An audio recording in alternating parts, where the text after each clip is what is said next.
It happens all the time. Say you need them to open up a new checkout window in line at the supermarket.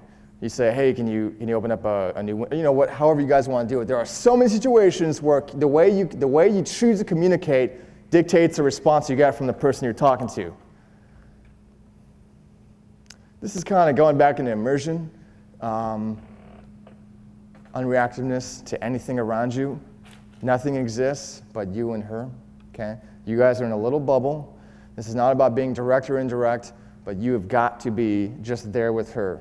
Eye contact, okay, unreactive to everything else going on. Doesn't matter if her girlfriends are screaming for her to come follow them, unreactive.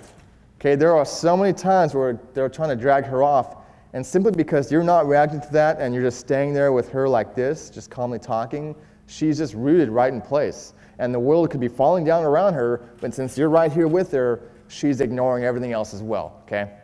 That's a big deal. You're not grabby, okay? Your confident attitude is quiet and pulls her in. Okay, a lot of guys, they get in this like mindset where somehow they're gonna batter her defenses down and convince her to go home with them. And that's really not how it works. You have to make her want to go home with you. One way to do that is just like be there with her.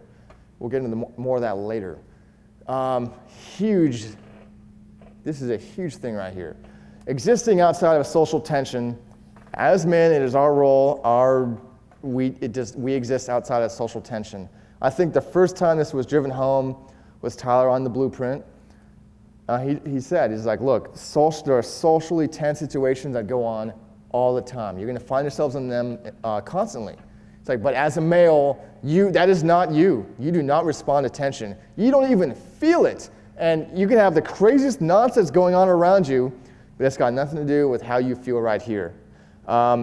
Just the other night, I was out with Libido, and I see these two sexy-ass girls, and I'm kind of like this. There's like a rail here. I'm on a higher spot, and then I'm talking to, Libido at the table. Two really cute girls, probably a little bit farther than where you're at, and I'm like, yo! And they don't hear. I'm like, yo! Right? And the new guy that was standing with Libido just goes, huh! And like scampers off like 5 or 6 feet away. And I'm like, dude, if you can't stay with it, man, like, it's not gonna work for you, okay? Social tension is not you. It's not your role. You don't respond to it at all, okay? Forget it. Oh man, this is a good one.